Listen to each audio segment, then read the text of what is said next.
Good morning, guys. If you remember, we have talked in the previous lecture about basics of OOB1. So we have talked about public, private, protected,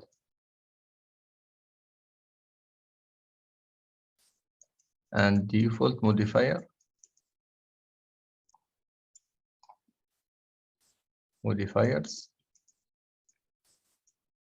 And also we have talked about the differences between these modifiers. We mentioned that each variable can have no modifier, can have a modifier of type protected, private, and public. So the accessibility of these variable or the accessibility of the variable will depend on these modifier. And also we have talked about getter and setter. These methods are used with private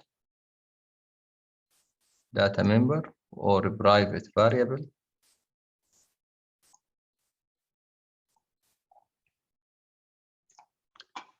And we also talk about static variable.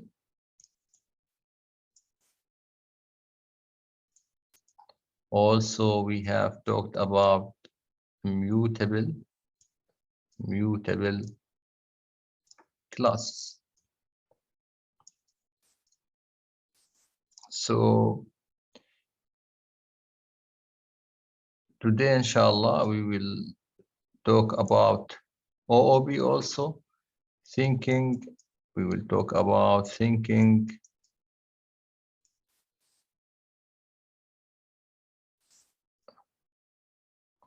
in objects.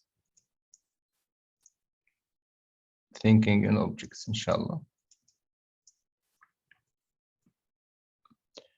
But before I start, I summarize a table for you here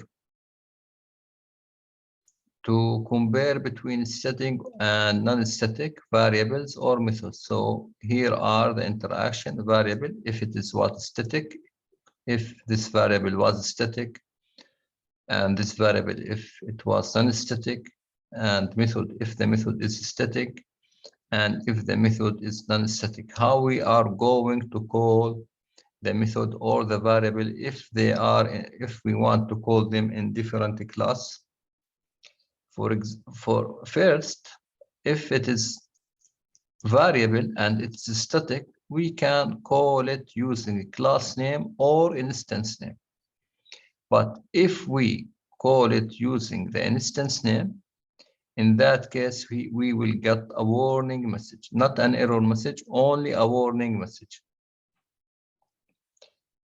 So now, if the variable is static, we can call it using class name.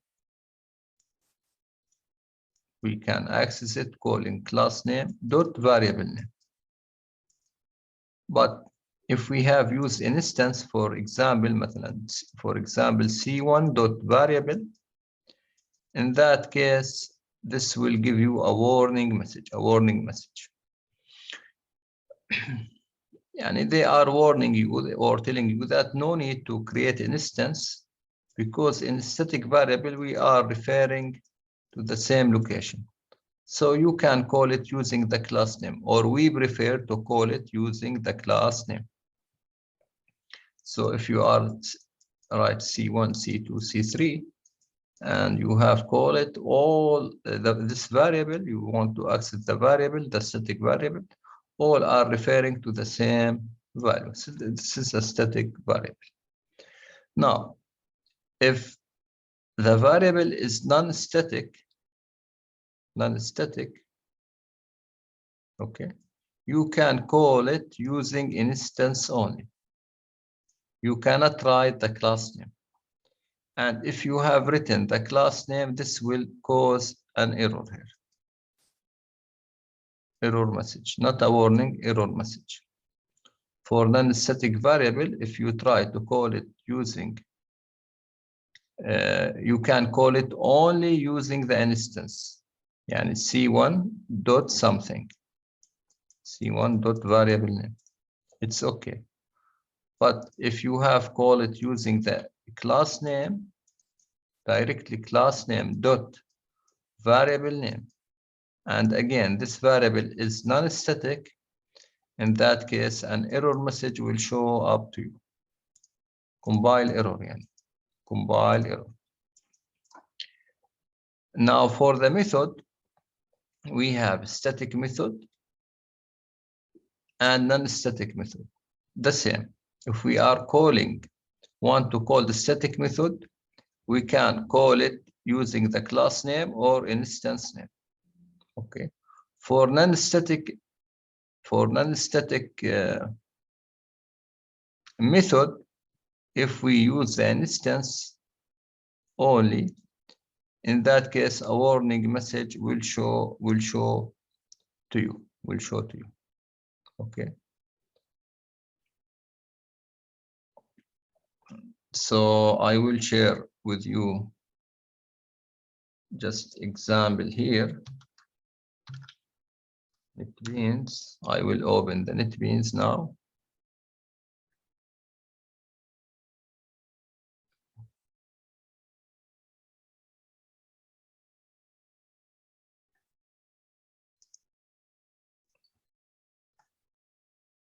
And I will share the screen with you.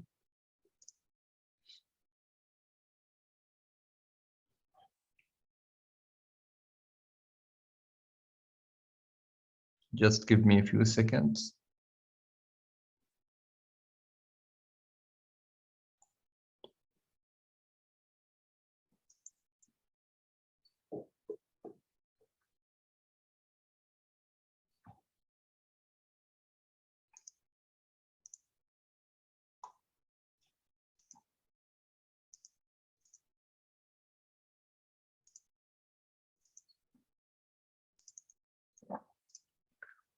Here is the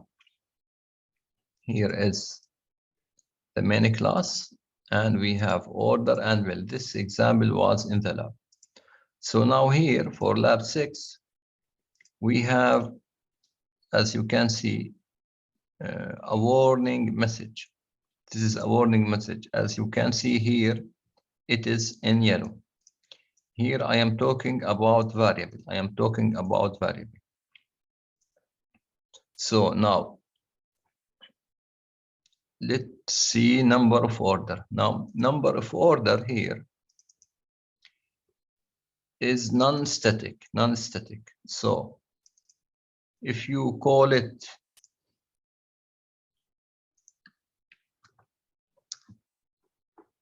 I will build the application and tell you what would happen here.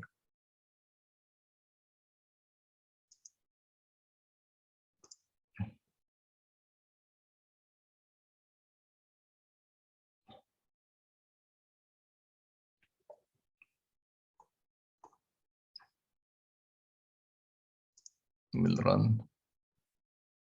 As you can see, this application is run successfully, but we have here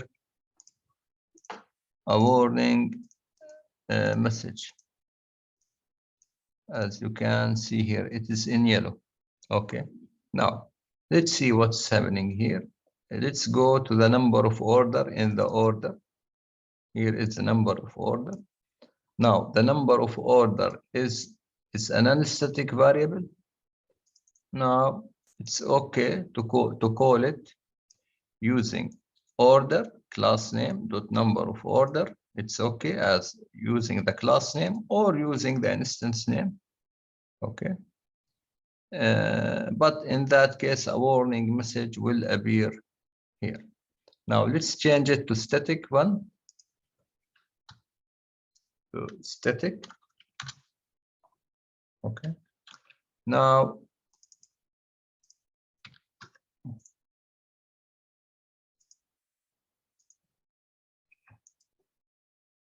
I will clean and build.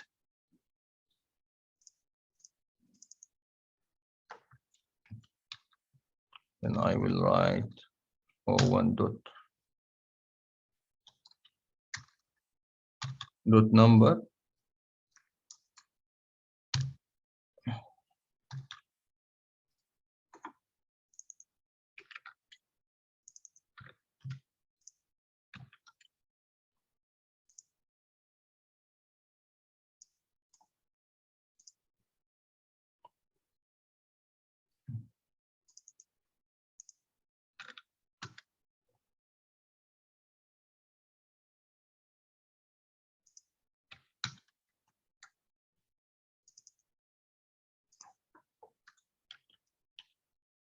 So as you can see here,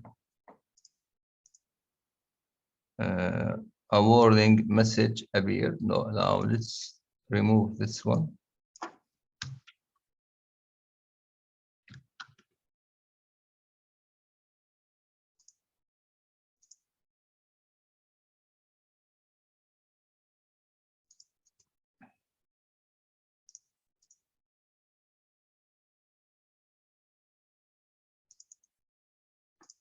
Here now we have removed the static name, the static value from the order, and we try to access it using the class name here directly. So this generate an error because we use the class name directly with non-static value.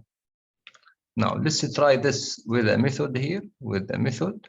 Now, as you can see here in the bill class, we have get bill, which is a static method here, a static method.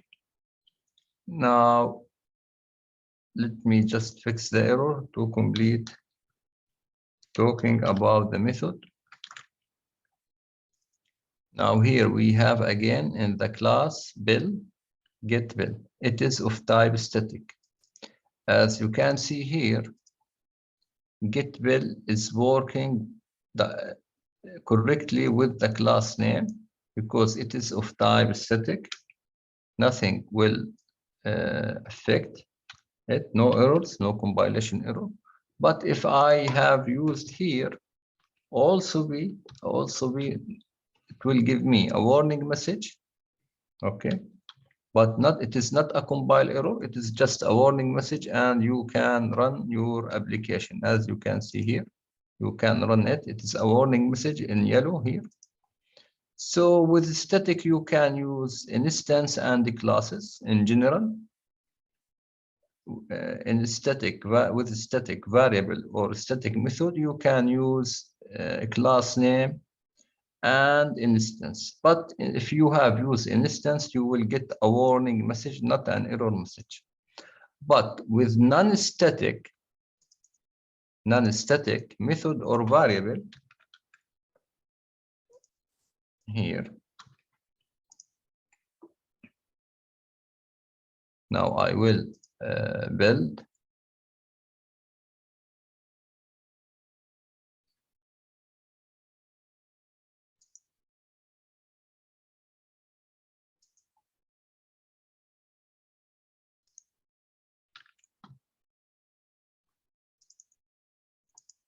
Here is non-static. Let's say that I want to use bill directly with the class name. An error generated here. Okay.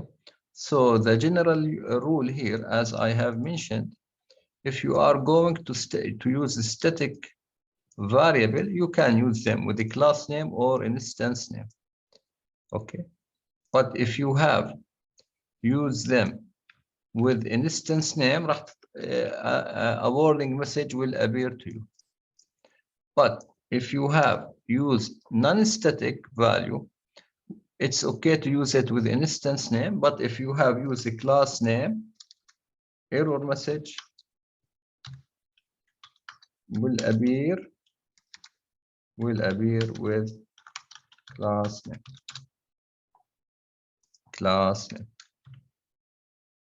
If you have accessed using class name, this will cause an error. And the same and the same with non-static here. So these are warning message. I will highlight them by yellow, because as we have said, if you have used a static method or a static variable, calling the with instance is okay, with the class name is okay with instance, but a warning message will appear if you have called it with instance. And the same here, but it is not an error. But if you have used non-static variable here with the class name directly, this will cause an error here. Sorry for this. And this also will cause an error, because you are calling non-static method with a class name, non-static method.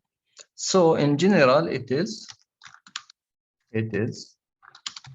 not allowed to call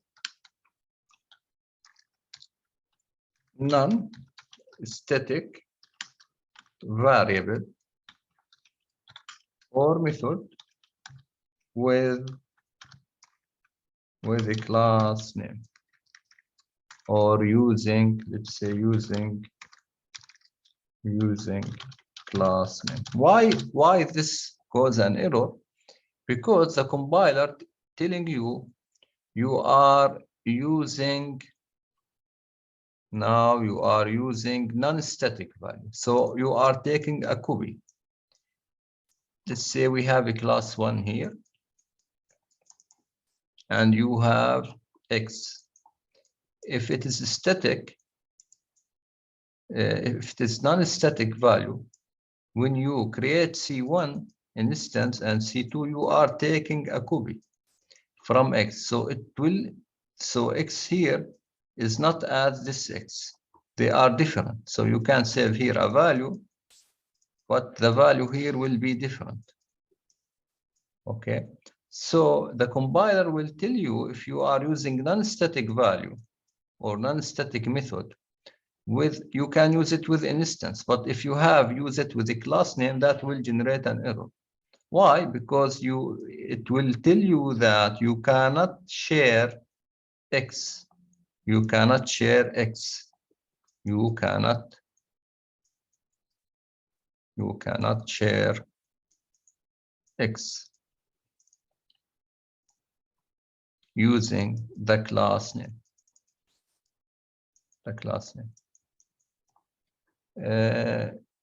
I will, inshallah, save this file and upload it to your lesson, inshallah. So now I will go back to our main lesson. Just I want to clarify this point to you, because I felt that you did not understand what I was saying in the lab. So try these possibilities and check them. Okay. Again, the compiler will prevent you from using a class name with non-static value, because non-static means a copy of this value. So it is not allowed to refer this variable to this class. I will go back again now and complete talking about thinking as object-oriented. I will clear the screen now. So we are going to talk about the class abstraction to develop a software, relation between classes, explore the difference between BOB and OOB, design a program using object-oriented. We will talk about big decimal, string builder, and string buffer.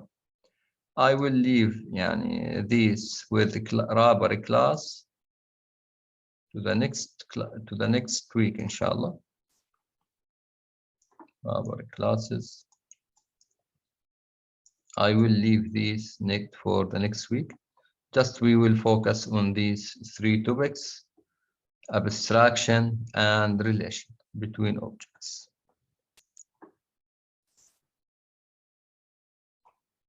Now, here in the second page, we said that from chapter 1 to 8, and we have introduced fundamental of programming techniques, problem solving. Now, classes provide more flexibility. The studies of these techniques lay a solid foundation for object-oriented programming. As we have said before, everything is converted or transferred or transferred to OOP. The classes provide more flexibility and modularity for building reusable software. Objects are self-contained applications that work together. These are the object of something. الكلاس هذا هو object contains, as you remember, characteristic, contains the method, contains some optional field. And we will talk about object-oriented design.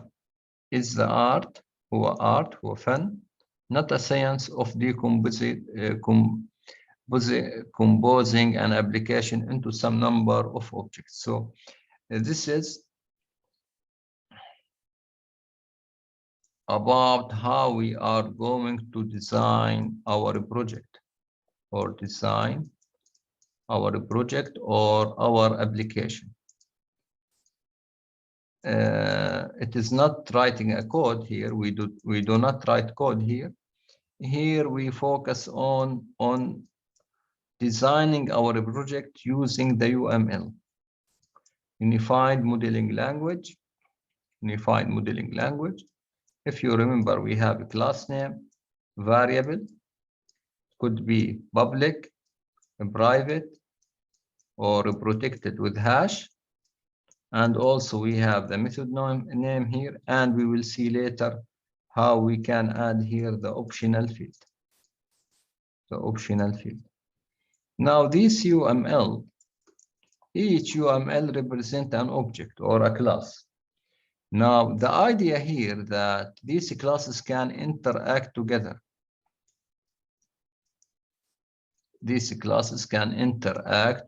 Here. So we can connect them through lines. And we might have another object here. And this object have relation with this one. And maybe this one has another relation with another one here. So this is what we call designing our project. Okay. I believe this is a little bit advanced concept now. It will be more clear to you when you study database concept and design.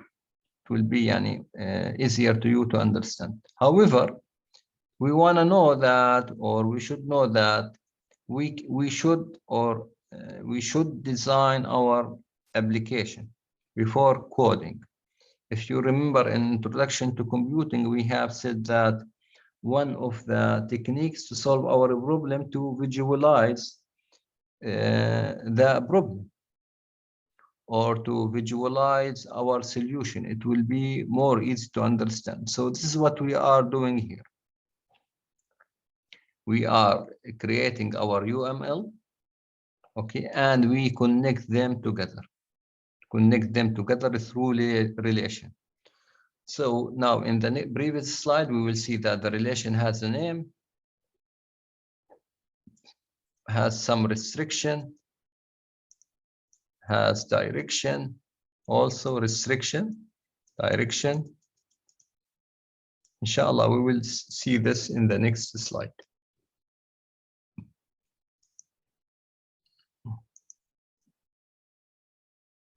Now, a class abstraction means to separate a class implementation from the use of the class. The user of the class does not need to know how is the class implemented. Now, for example, here about the class abstraction. Now you have, for example, a string class. You have in the string class, for example, a method called toLower or toLowerCase. Okay, this method is, you are using this method. You are now a Java developer, but you are a user.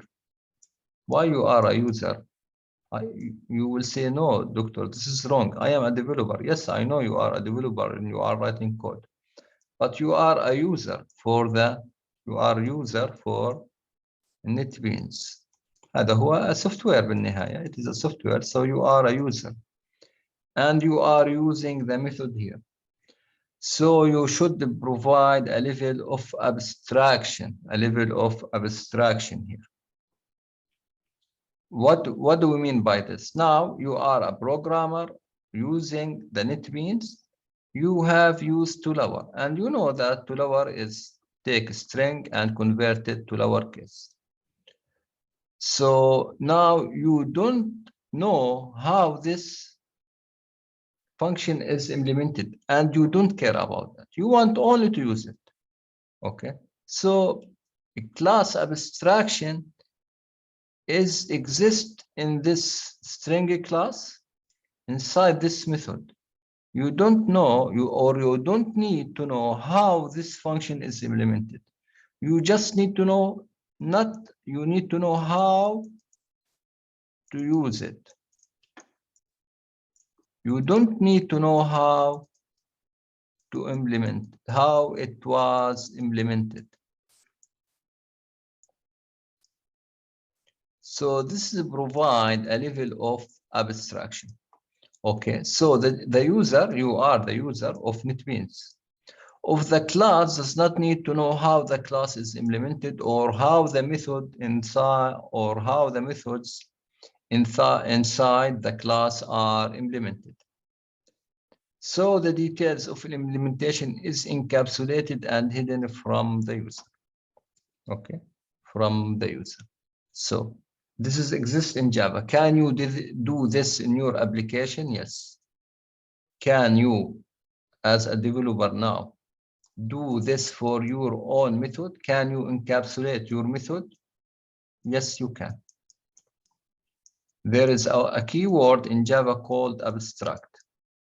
We will talk, inshallah, about this later. Maybe you will study this at the end of this course. Abstract. Okay, you will study this at the end of this course, the keyword called abstract. So can you do that as a developer? Yes, you can.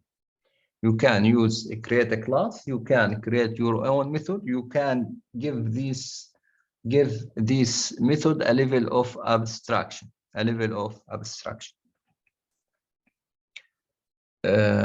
So this is the idea behind abstraction and encapsulation. Now I will go to, sorry for this, I will clear and go to next slide.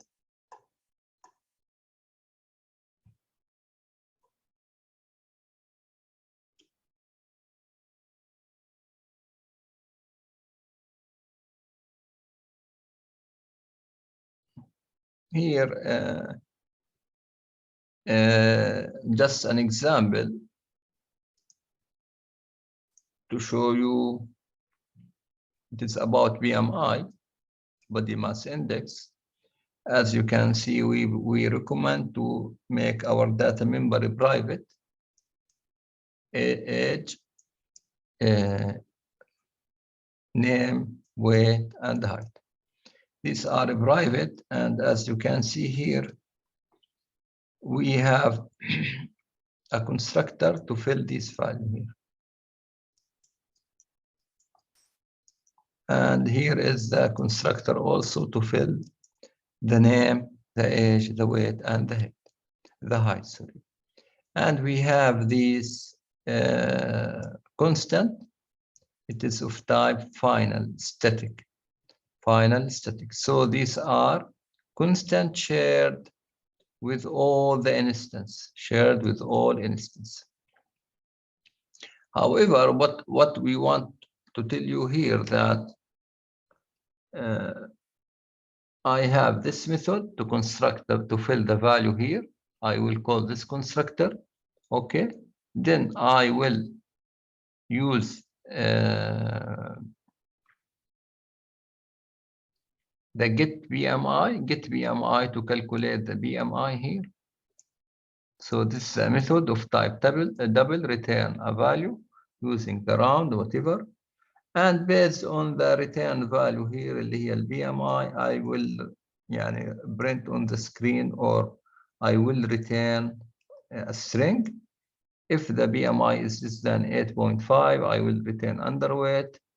It is greater than 25, I will return normal. It is less than 30, I will return overweight, else I will return obese. So now here, if you are a user and you are using this application, okay, you have defined the constructor here. Called the constructor, and you have passed the value. So this value will go BMI, new BMI. This value has 1, 2, 3, 4. So I am passing a 3 value.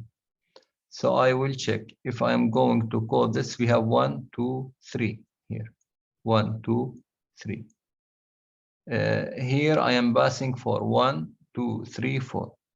So 1, 2, 3, 4. So I am going to call this one here, not this one.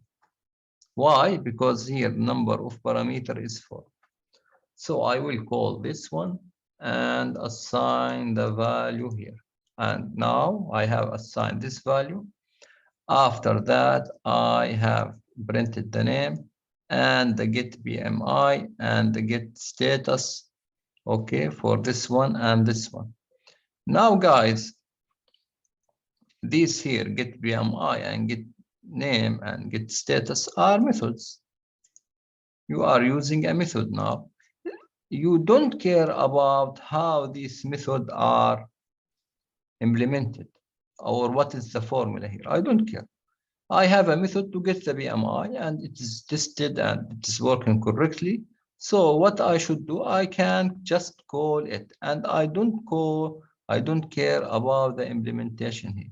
Now, can we? So it is better to abstract this from the user, because we don't care about get BMI and get BMI here. We just using it. Okay, and here is, as you can see at the end, here are the getter and the setter. Now I will go to next slide here. It is about the class relation, as I mentioned in the beginning of a class. Here are the UML. If you remember, the UML Unified Modeling Language contains the class name. Okay, and we have variables, method, optional field. We have a plus for public, minus for private, and hash for protected. So we have here 3 types. Class relation, the association, the general relation between 2 classes, aggregation, and composition. Okay, we will talk about them now in details. The idea here, for example, we have teacher and we have a class. So there is a relation between the class and the teacher. The class and the teacher. Okay, so we have create a method or a class called teach class. Teach class teach class takes the ID from the teacher here, and a class here, and take the ID from the class ID here. So what we want to say, that these classes are connected together. Okay, as you can see here. So now, if there is no teacher, why they are related together? Because if there is no teacher, okay, there will not be a teaching class. Okay. Another example we have here, student. We have course, and we have a class. If there is no student, then there will not be a class. So the class depends on the student, and also the class depends on the teacher or on the course. If there is no course, then there will not be any class. So it depends. As you can see here, I have filled the background because the class is depending on the student and the class is depending on the teacher. Okay. But for example, the student does not depend on the course. So if there is no course, the student is still there. So here is the diamond here is not filled. It's not filled. And the same here for the course. Now the course, the student, if there is no course, in that case, the student is still there. And if there is no student, the course is still there. So they don't fully depend on each other. But the class here is depending on these two classes. So in general, we have type of relation between classes. As we have mentioned, we have classes. We can represent them by UML. This UML has relation, and this relation depends, can be aggregation or composition, and this will be specified based on the type of the relation. If this class is depending on the other class or not, and so on. So inshallah, in next page or slides, I will explain this in more details. Here we have the object association is a relation between two separate classes that describe an activity between two classes, and it is established through their object. It's a relation between separate classes.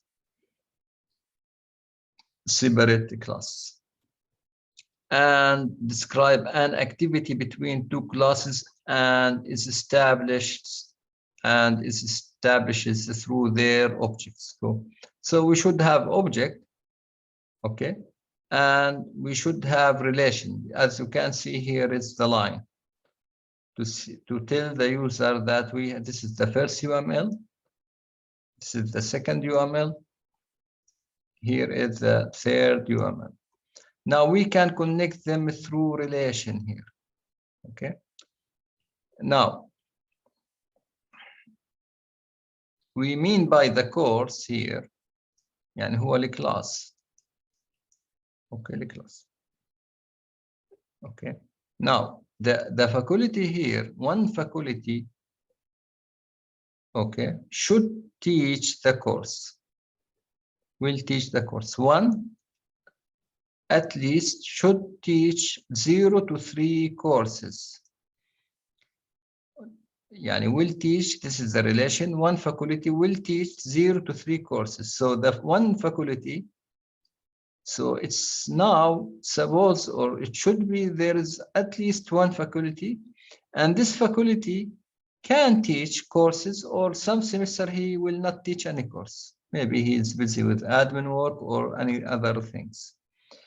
And here also another relation we have inside, we have 5 at least to 60 students can study a course.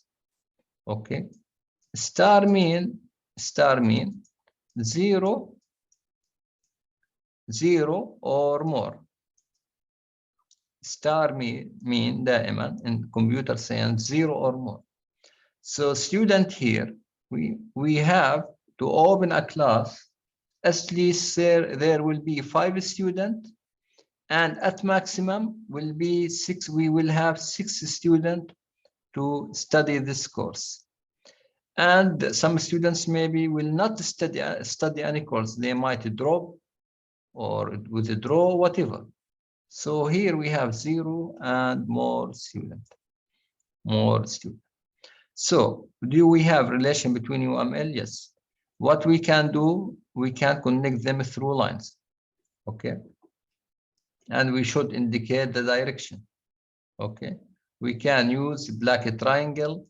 If you look at some other, they are using diamond. Okay. We should write the rule name here, the rule name, and multiplicity, number of interval. Okay. But this is not mandatory. You will specify we have 1 faculty to teach. So now here we have 1 faculty to teach, as we said, 0 to 3 courses. Maybe the faculty will not teach any course in this semester, but at most he will teach 3 courses. And the same with the student here. We have 5 to 6 students. At least the class should contain 5 to 60 at maximum. They can study 1 course, 0 course, or nothing, or more, sorry, 0 courses or more. Why we have added here star? Star means 0 or nothing. That means this student can drop the course. We have here number of interval and so on. These are the number of interval. So again, UML has relation. UML can have relation between them.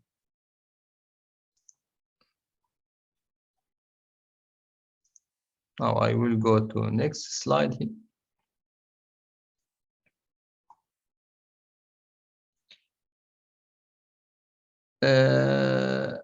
Sorry, before I go to next slide, we have one-to-one relation, one-to-many relation, and many-to-many relation. One-to-one and many-to-many, it is the same, but in the opposite direction. One-to-one, here we have one-to-one and many-to-many relation. Okay. For example, for one-to-one relation, if every student has ID. Okay. Just an example here, a quick example. And every ID is for 1 student. Every student has an ID again, and 1 ID is for 1 student. So this is one-to-one relation. One-to-many relation. Let's say another, for example, specialization or major and students. In our college, in specific, بالتحديد, every student can study only 1 specialization. But the specialization can be, but many students can enroll in this specialization. So we have other specialization or major. Many students can study. Many students here, let's say 0 to 300 can study هذا السبيشاليزيشن. But السبيشاليزيشن هو one لكل student. For each student can only study 1 specialization. So this is a relation example for a relation for one-to-many or many-to-one. So many students can study every student can only study 1 specialization, or 1 major. But the specialization or major can be studied by a lot of students. Or in other words, many students can enroll in the same major or in the same specialization. This is another example here. And the third example for one-to-many, it is just like a student and course. Many students can study a course, and course can be many students can study a course, and many courses, and the student can study many courses. Again, the students study the course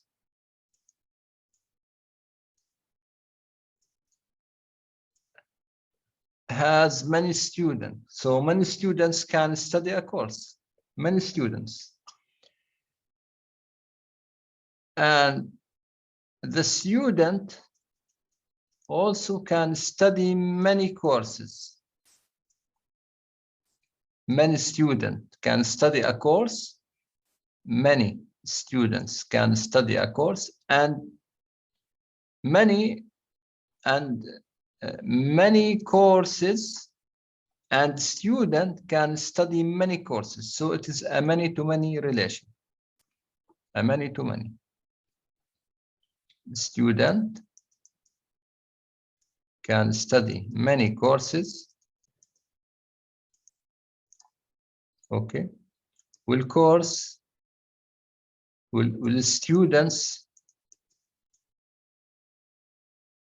student can study many courses. Will course contains or many students. يعني for example, the ID 21900 whatever 219002 219003 بدرسوا هذا الكورس الأول. اوكي الكورس الأول. again الماني ستودنت هذول ممكن يدرسوا كورس 2 كورس 3.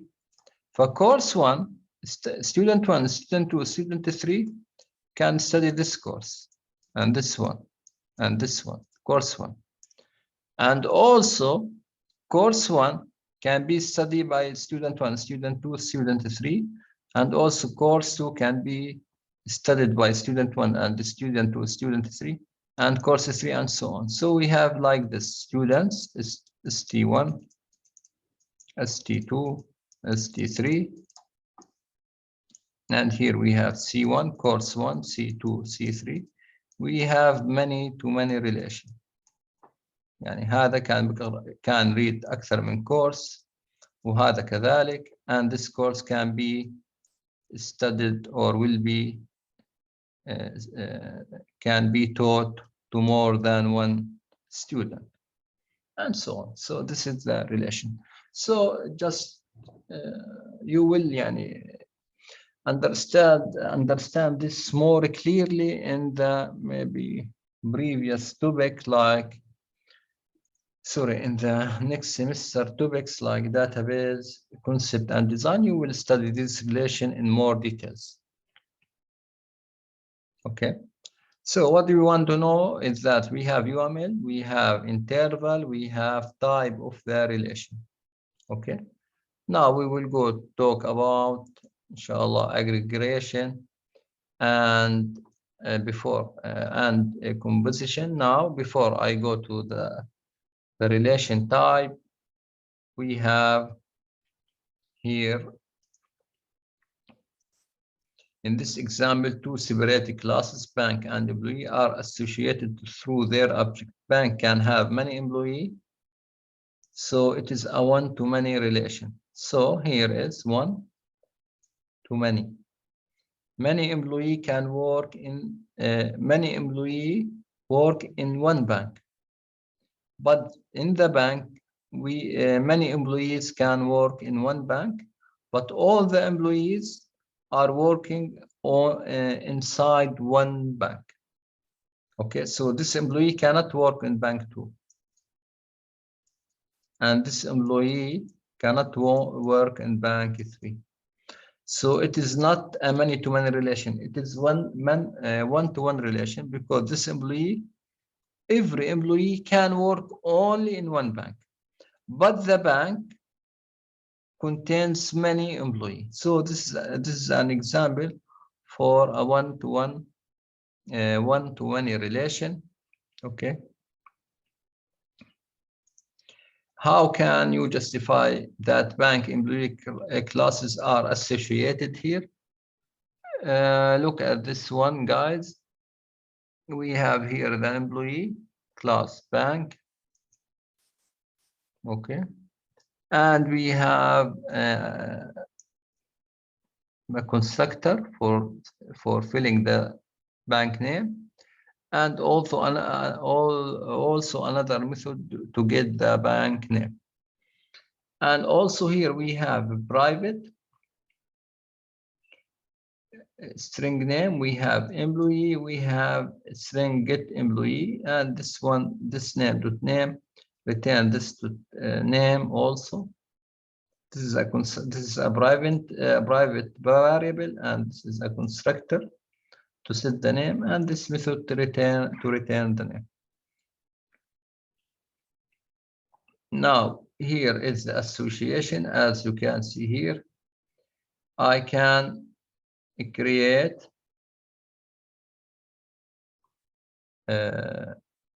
bank, new bank also, and I can create here new employee called Walid.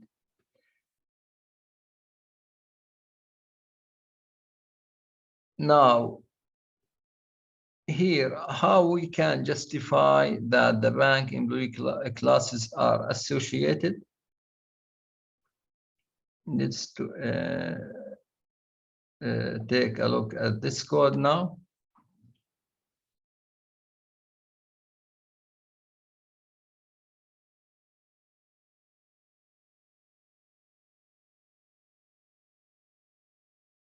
Now, the bank name here should be a bank name. For example, bank 1. Bank 1. Now, when I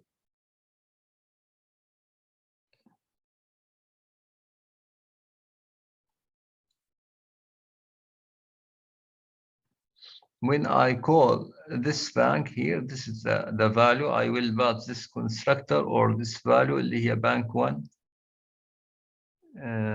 here.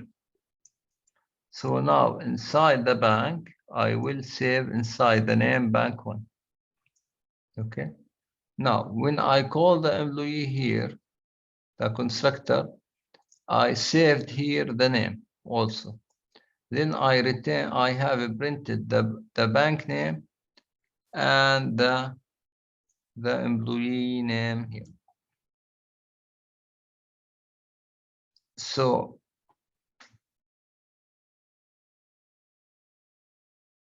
we cannot here get the bank. How we can justify that bank employee classes are associated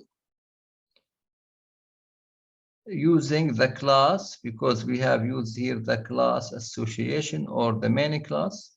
In the main class, we should create the bank name. The code will work like this. In the first statement, we will create the bank, and in the second statement here, we will create the employee. So I cannot create the employee here without creating the bank first, because as you know, the lines of code will work sequentially, and these lines of code, that means the bank should be created, then the employee. So at least we should have one employee for one bank. Okay. But if I have put the employee in the beginning here, then I have put the bank in the second. That means I can create employee without a bank. But in our relation here, no. The main thing is, or the main object, or the most important object is the bank. So I should put it in the first. And this one should be in the second, creating the employee. But if I have put this statement here in the beginning, and I put this here in the second, so I reverse the order, in that case, they are not associated with each other. Okay, so the employee will not depend on the bank. Now I will go to next activity. Now here we have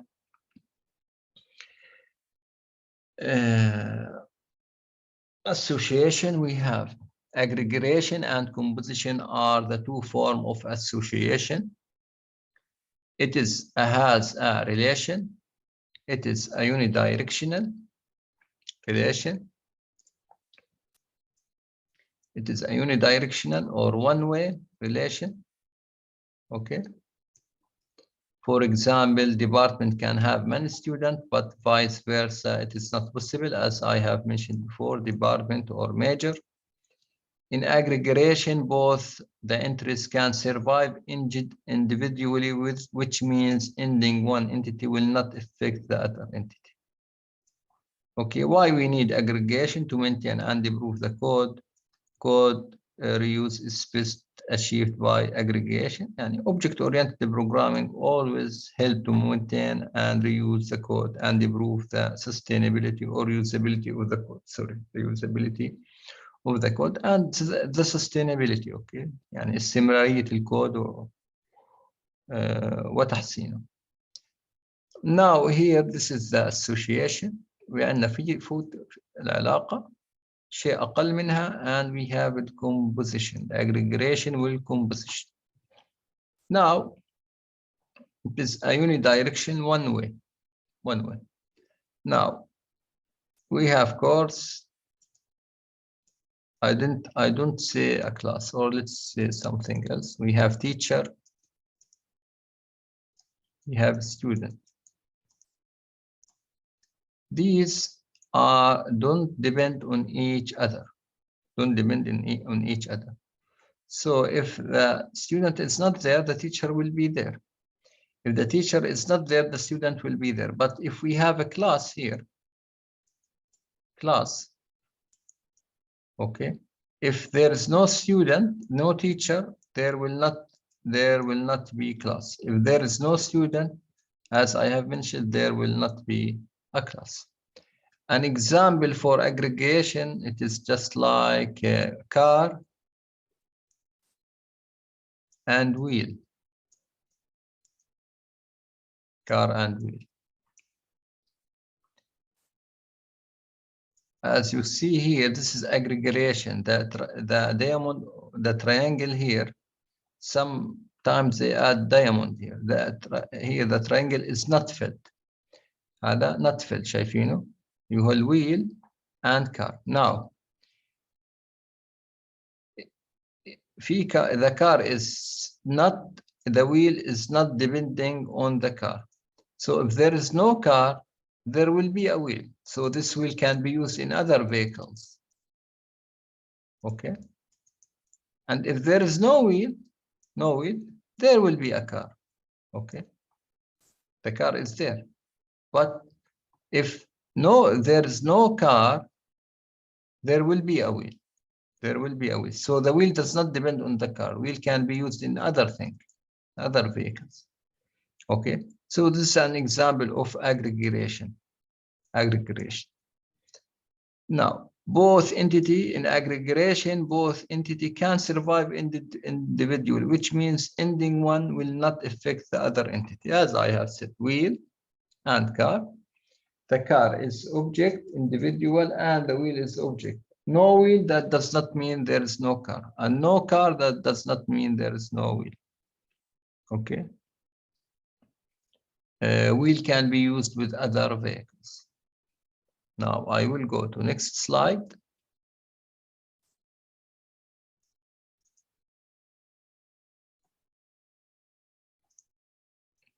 Explain how here we achieve code reusability. Let's look at this class now. We have a class and we have this constructor here. And also we have a student class, college, and staff here. Now, in these classes, we have, for the student class, we have address. And also for the college, we have address. And also we have for the address for the employee. Now, because we are using addresses in two different classes, we have separated them in another class. So this class is created separately. So now, if let's suppose that we did not do that and we have done that, we have put this value الادرس ضفناه هنا وهنا هذه الفاريبل وهذه الفاريبل للادرس, we have added them here. Now let's suppose that you want to add zip code. In that case, you will need to modify this one, this code here, and this code here, and this code here.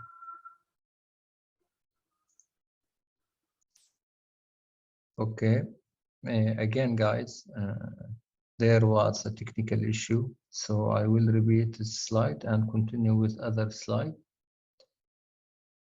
As you can see here in this slide, we have three classes: student class, college, and staff. And these three classes has these three classes have address here and here and here. Now, how we have here achieved code usability now, because address is used here in this class and in the other one and in the last one here.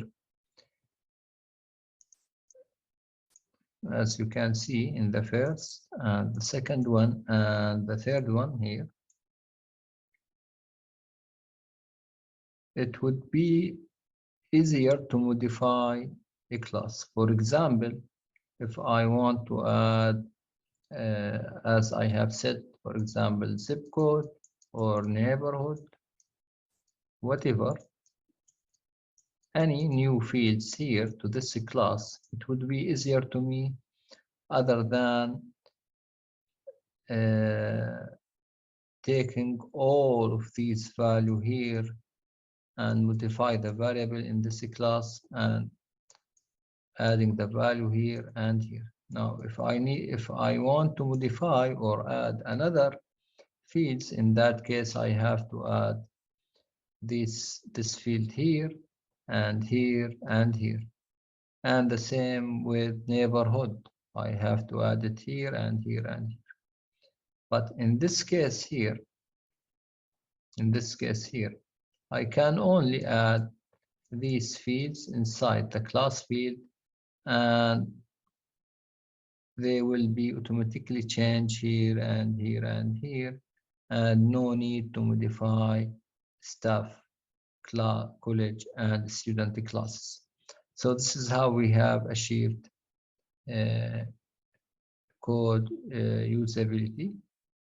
Now I will go to next slide.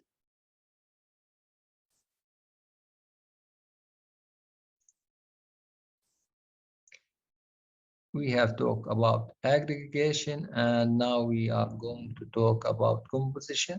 As we have explained before, association is the common one. Then we have aggregation, like many-to-one relation. If you remember, we have talked about car and wheel, and we said this is aggregation. Why?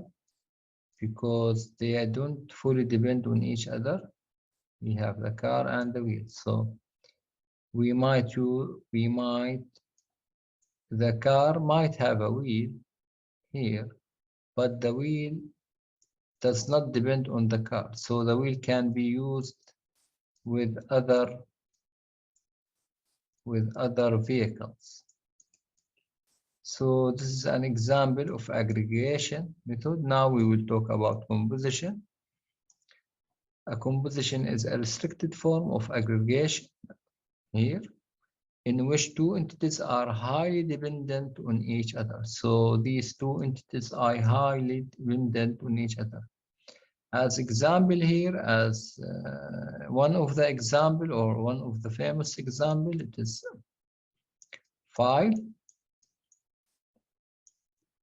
and folder.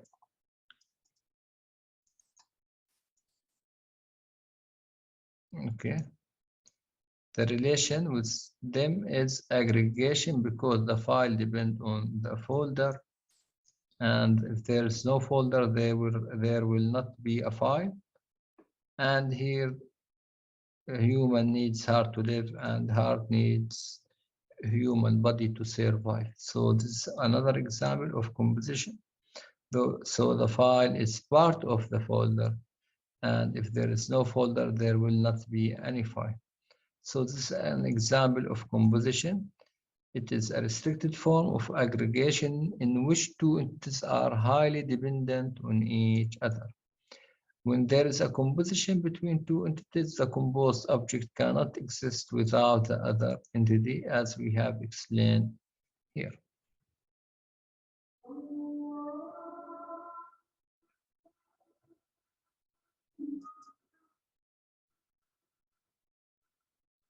Now I will go to next slide.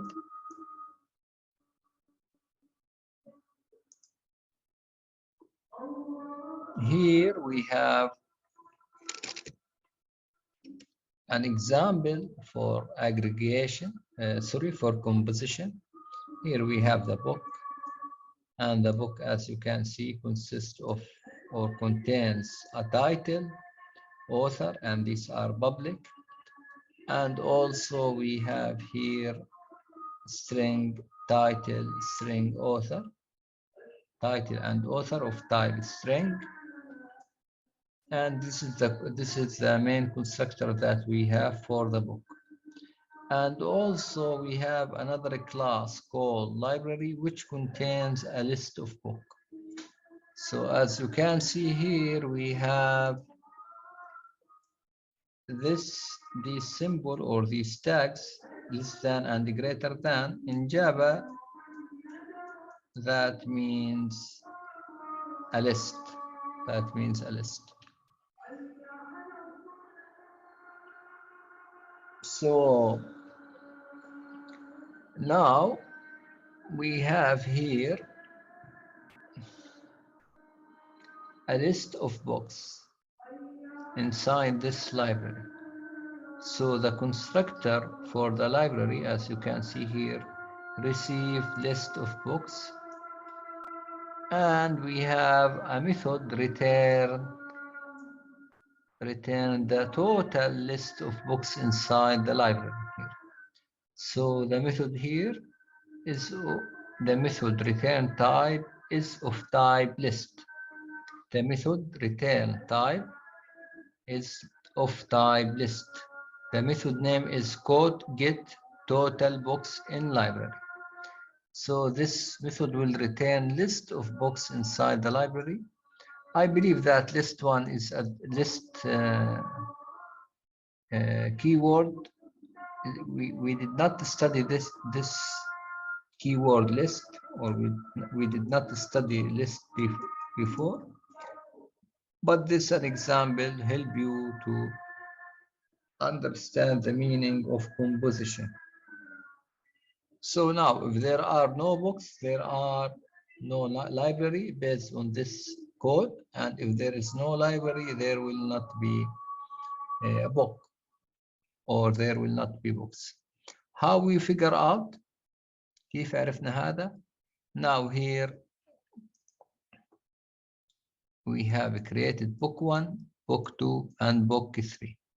and we have created the instance for these book 1 and book 2 and book 3. Then we have added them to a book list. So the list now contains book 1, book 2, and book 3. Then after creating this list box, or this list of books, B1, B2, and B3, we have passed this list to the library constructor here, to the library constructor here. Okay. And now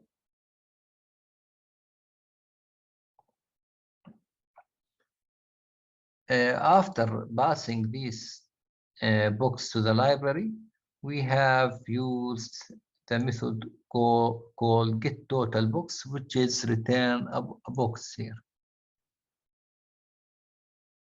So now I have a list of books of type book. Then I have printed the book title and the book author.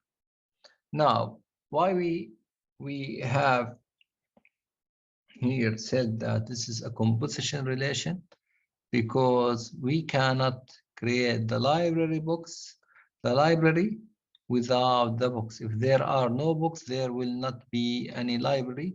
So each depend on each other. Each classes are depending on each other. Okay. So as you can see here, let's suppose that I have entered book 1, book 2, book 3.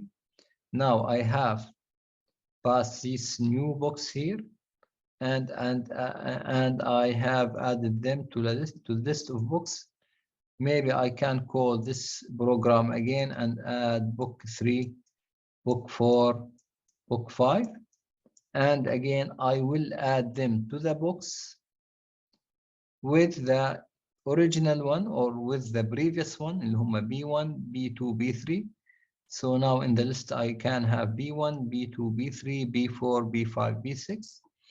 Once I pass list of books here, I will pass them using this constructor here. Then I will return all books in the library and I will print them again. So in that case, I will print the book's title and author, starting from book 1 to book 6, and so on. So this is just an example of composition. Now, my question is it supposed to do that for all the library and all the books? No. But this is no, of course, this is an example of composition. Now, the developer in this case made the library depends on the book. There is no book, there will be no library. Maybe in other program related to library or in other library application, the books might be related. The books might not be related to the library. So this is not fixed thing, or not. It is not something that should be in all the application. This line of code might be changed from library to another library or from system to another system. But as I have said before here, we are explaining the class composition and how this library depend on the existing or the existence of these books.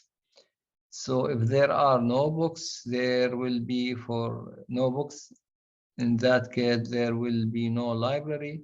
So if there are no books, the books will return null, and this will not construct anything here.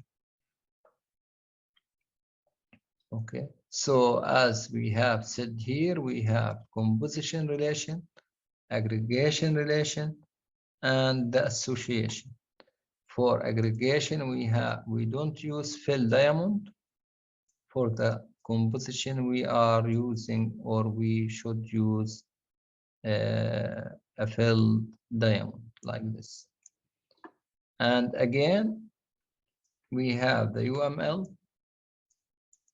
class name constructor.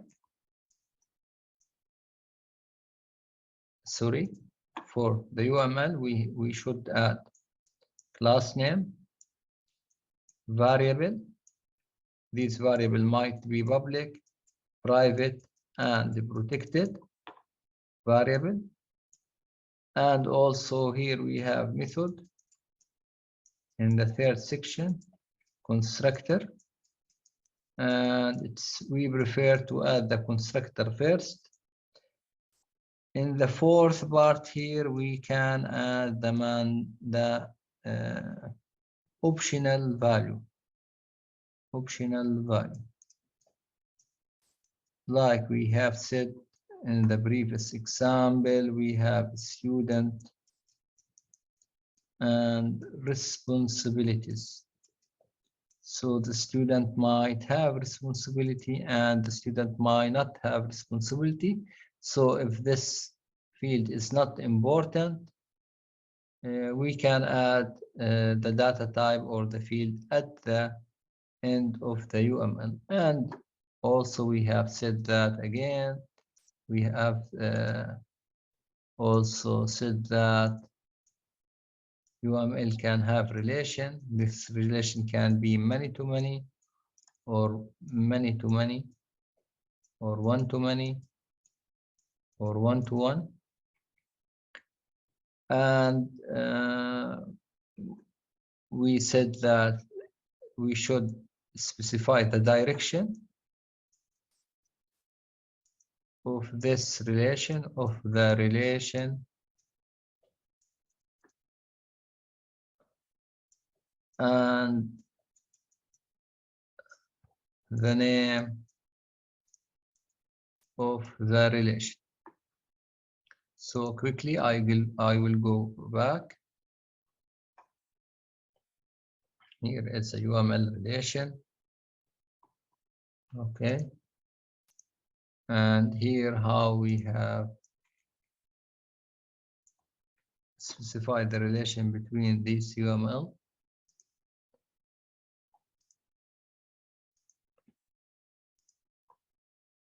And here are another one-to-many relation. We have also talked about this activity, and we have talked about composition and addresses. And also we have talked about the book title here. And here, as you can see, now the student, okay, can have one address or many addresses. One student can have 1 to 3 addresses here. This is aggregation, but the student should have a name. So this is a composition. As you can see here, the diamond is full. So if there is no student, there will not be a name. And if there is no name, there will not be any student. So the relation here is one-to-one, is a composition relation. Now aggregation, as a result, man-to-many or many-to-many or many-to-one, sorry, is aggregation relation.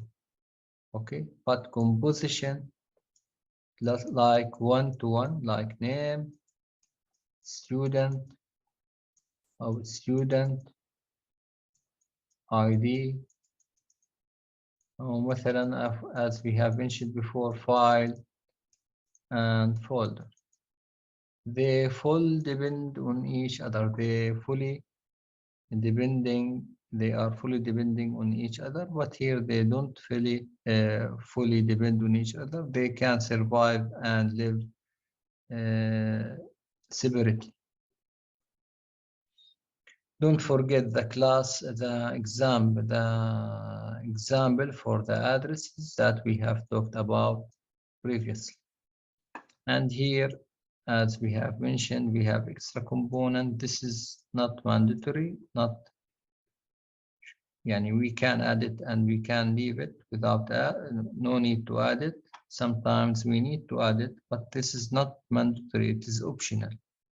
Because the responsibility is not like a name or role or section. So some students have responsibility and other students do not have responsibilities. So this is why we have added this section here. Okay.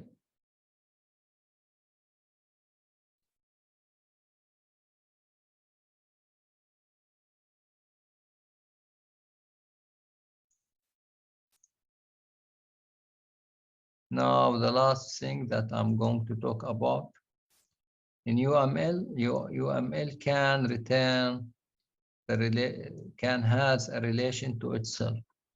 For example, if we are working in a company and every employee, I want to delete this and make it employee.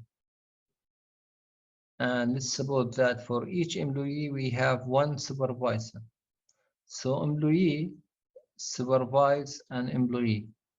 Now the supervisor is also an employee. So we have normal employee and we have supervisor, and both of them are employee.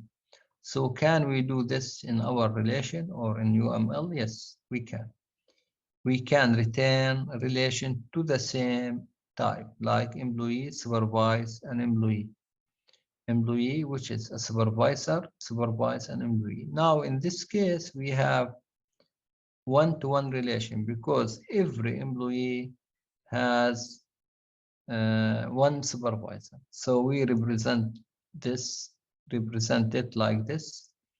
Each supervisor has employee, one employee. Each employee, has one supervisor. Each employee has one supervisor. But what happens if a person has several supervisors? In that case, here, it is a one-to-one, one-to-many relation. So it is aggregation relation.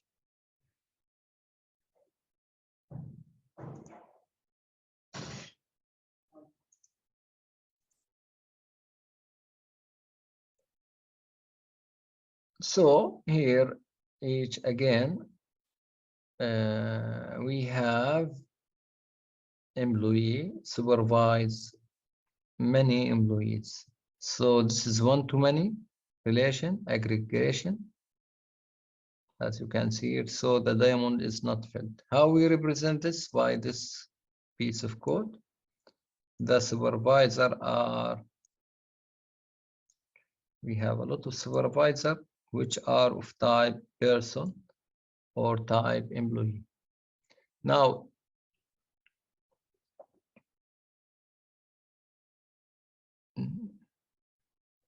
just I will go back again to the previous slide here to make sure that we have finished everything. Again,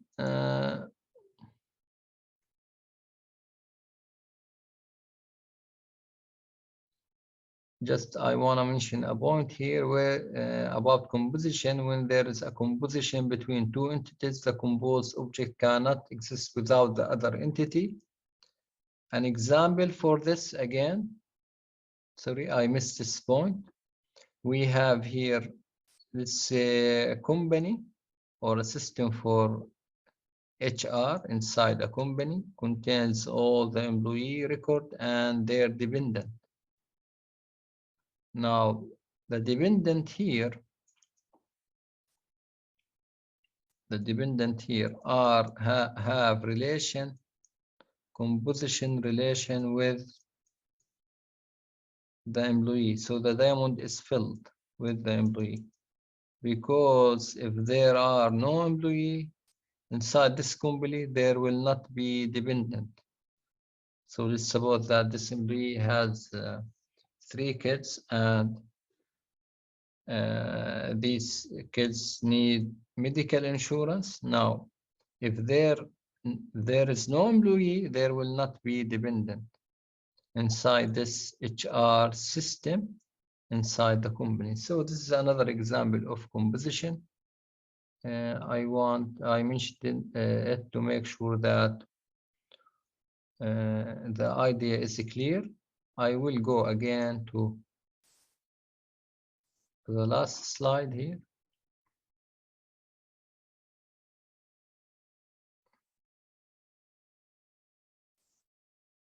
Another example for aggregation relation that may exist between objects of the same class. We have user of the system, admin is a user of the system, employee is user of the system, and also customers are user of the system. So this is another type of some or another example. If we have a system and we have user, we might have many users with many rules. So employee might have a rule, and it is a user also. Maybe lock user, maybe admin can delete user, and all of and also might be a customer, it is of type user. So this is another example of aggregation relation inside for the same class. So aggregation may exist between objects of the same class. This is the first example, one-to-one. The second example, one-to-many. And also we have user, so employee might be a user, admin might be a user, customer might be a user. The composed, so that's all. After that, inshallah, next lecture we will talk about robbery classes, and we will talk about boxing. And in boxing, we mean by, in Java we have value, primitive value here. Sorry, here we have a primitive type and robber. So we can transfer the primitive value to a class. In that case, we call this boxing. Process is boxing, and we can take the robbery class and change it to value. It's what we call unboxing. Why we call it boxing? Changing a primitive value to robbery class. For example, we might have integer value x equal 5. This is primitive value. Now we can change it to a type of a class of to a class type called integer class. So we can transfer the integer value to integer class, or change it from integer value to integer class. So in that case, we just make a boxing for this value. Boxing, because it is like we are surrounding this value with a box, so we can use all the method inside the integer class. So in that case here, if it is a primitive value, I cannot use all the method. But if I have converted it to integer class, I have boxed, or I have put it inside the box, or I have made boxing for it. That means I surround it by the box or by the integer class, so that I can use all the method inside the integer class. And the same with other. Next lecture, inshallah, we will talk about this in more details. Thank you all.